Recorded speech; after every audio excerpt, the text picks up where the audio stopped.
Allah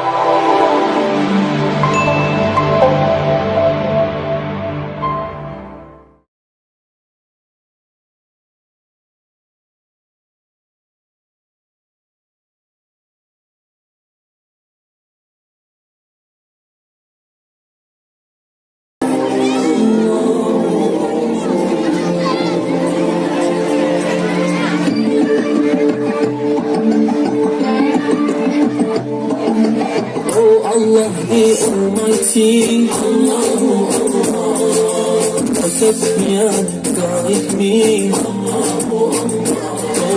to your love and mercy,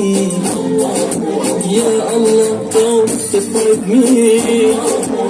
Allah, from beholding your beauty, Allahu Allah, when Lord accept this plea, Allahu Allah.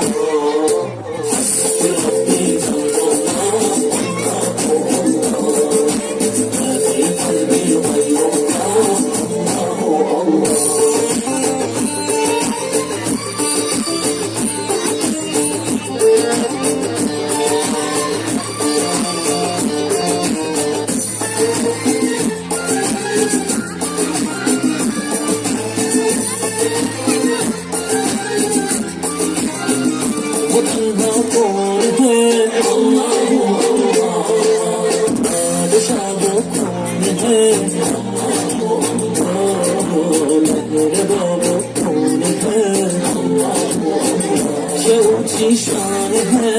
अल्लाह इसके सामने शान है सब दिलों की जान है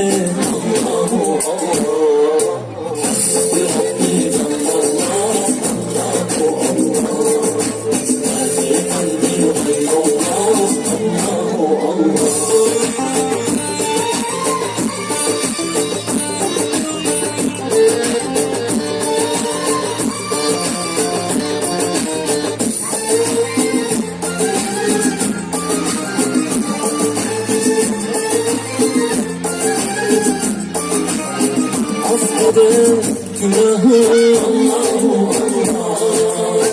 alemin padişahı Allahu Allah, yüreklerin tenahı İşit Allah dertleri kulakları, rahmeyle bağışla günahları, hayırla hem akşamdan sabahlarını.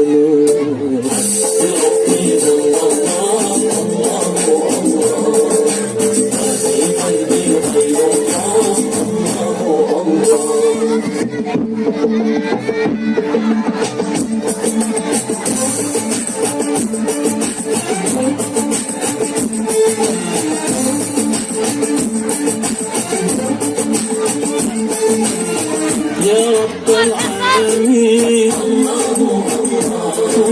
salli ala Muhammed amin, Allahu Allah, sayyidini vaktin rahmin, Allahu Allah, imla qalbi bil yaqin, Allahu Allah, ثبتني على هذا الدين, Allahu Allah,